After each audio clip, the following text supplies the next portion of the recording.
299টি সংসদীয় আসনে ভোটের প্রস্তুতি চলছে। আমরা দেশের নানা প্রান্তের সেই ভোটের প্রস্তুতির খবর জানবো। খবর জানাতে আমাদের সঙ্গে যুক্ত হচ্ছেন সহকর্মী ইমদাদুল হক। ইমদাদুল, সহকর্মীদের মাধ্যমে যারা দেশের নানা প্রান্তে আছে তাদের মাধ্যমে আমাদের জানাবেন সবশেষ প্রস্তুতির কি অবস্থা। জি যশো, আপনাকে ধন্যবাদ। আমরা জানি যে গতকালই দুর্গম এলাকায় আসলে নির্বাচনী সরঞ্জাম পৌঁছে গেছে এবং আজকে দেশের বিভিন্ন জায়গায় নির্বাচনী সরঞ্জাম পৌঁছে যাচ্ছে এবং নির্বাচনী প্রচারণা তো বন্ধ হয়ে গেছে। আপনি জানেন যে এখন যেটি হচ্ছে যে নির্বাচন অনুষ্ঠানের জন্য যে প্রস্তুতি, সেই প্রস্তুতি আসলে গ্রহণ করা হচ্ছে এবং আমাদের সহকর্মী যারা আছেন দেশের বিভিন্ন প্রান্তে তাদের সঙ্গে আমরা যুক্ত হব। এই মুহূর্তে আমরা কাল ভোট উপলক্ষে কেন্দ্রে কেন্দ্রে যে পাঠানো হচ্ছে সরঞ্জাম, এই মুহূর্তে রাজধানীর বনানীতে আমরা যেতে চাই। বনানী বিদ্যানিকেতন স্কুল অ্যান্ড কলেজে আছেন সহকর্মী সাইফুল রুদ্র, উত্তরায় কমিউনিটি সেন্টারে ওয়ালি সাকিব, চট্টগ্রামের শফিকুল আলম এবং আমরা সরাসরি প্রথমেই যাব রুদ্রর কাছে। রুদ্র, ক্লিক লাইটে সঠিক লোমেন দেয় উজ্জ্বল আলো, আর ফ্লিকার ফ্রি হওয়ায় চোখের জন্য ভালো। ক্লিক এলইডি সবচেয়ে বেশি উজ্জ্বল আলো। যে এর আগেও আমি বলেছি যে রাত পোহালেই নির্বাচন, ত্রয়োদশ জাতীয় সংসদ নির্বাচন, এবং এই নির্বাচনকে ঘিরে একেবারে শেষ সময়ের প্রস্তুতির মধ্যে যে বিষয়টি হচ্ছে যে সারা দেশের যতগুলো কেন্দ্র আছে সেই কেন্দ্রগুলোতে নির্বাচনী সরঞ্জাম পৌঁছে দেয়া। তো এই নির্বাচনী সরঞ্জামের মধ্যে আছে নির্বাচনী ব্যালট।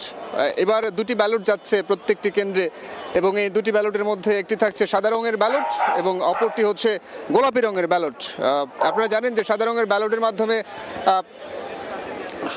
ভোটাররা তাদের পছন্দের প্রার্থীকে নির্বাচিত করবেন, অর্থাৎ সংসদ সদস্য নির্বাচিত করবেন, তাদেরকে ভোট দেবেন, এবং গোলাপি রঙের ব্যালটের মাধ্যমে তারা হা এবং না ভোটের যে পদ্ধতি চালু করেছে সরকার, সেই ভোটটি তারা সেই গোলাপি রঙের ব্যালটের মাধ্যমে দেবেন।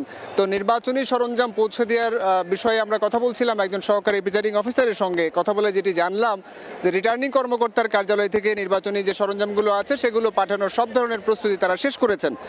তো কিছুক্ষণের মধ্যে, এর আগেও তারা বলেছিলেন যে কিছুক্ষণের মধ্যে সেই সরঞ্জামগুলো কেন্দ্রে কেন্দ্রে পাঠানোর কাজ শুরু করবেন। তো আমরা এই মুহূর্তে আছি রাজধানীর বনানী বিদ্যানিকেতন স্কুল অ্যান্ড কলেজে।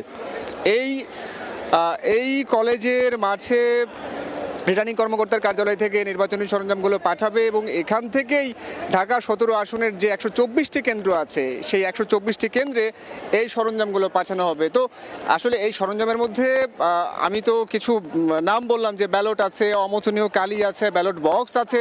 তো এই ধরনের মিলে প্রায় 40টিরও বেশি নির্বাচনী সরঞ্জাম প্রত্যেকটি কেন্দ্রে পাঠাবেন।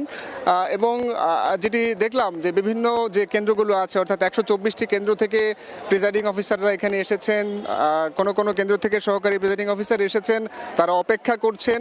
তাদের হাতে এই নির্বাচনী সরঞ্জামগুলো আসা মাত্রই সেগুলো একেবারে নিরাপত্তা প্রোটোকলের মধ্য দিয়ে তারা তাদের কেন্দ্রের সেই সরঞ্জামগুলো নিয়ে যাবেন। তো যেটা বলছিলেন যে প্রতিটি কেন্দ্রের জন্য আলাদা করে পুলিশ সদস্যদেরকে এখানে নিয়োজিত করা হয়েছে।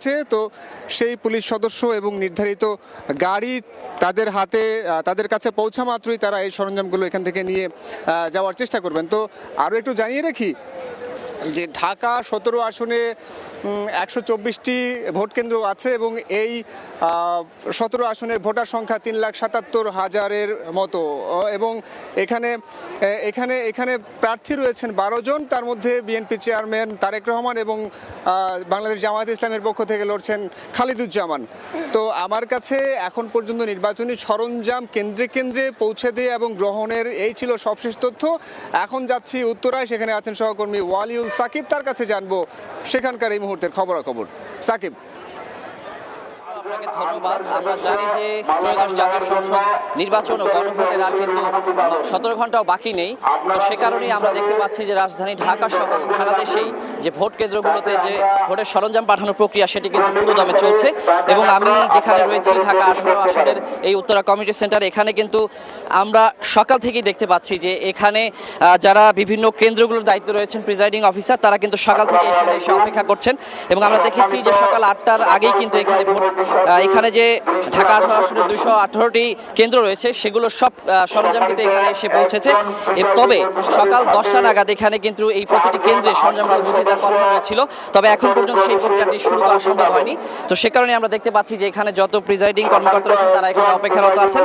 তবে এখানকার যারা সংশ্লিষ্ট কর্মকর্তা রয়েছেন তারা আমাদেরকে জানিয়েছে যে কিছুক্ষণের মধ্যেই তারা এই সরঞ্জাম বুঝিয়ে দেওয়ার প্রক্রিয়াটি শুরু করতে পারবেন।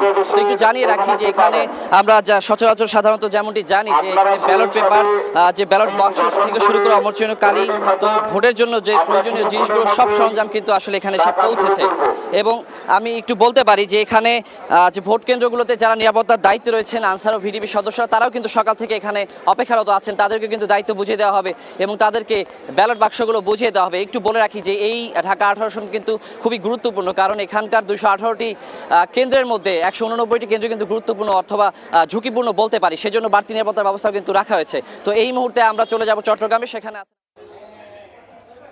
সহকর্মী ওয়ালিউর সাকিব আমাদের সঙ্গে যোগ দিয়েছিলেন উত্তরা থেকে, এবং এর আগে বনানী থেকে সাইফুল রুদ্র আমাদের সঙ্গে যোগ দিয়েছিলেন।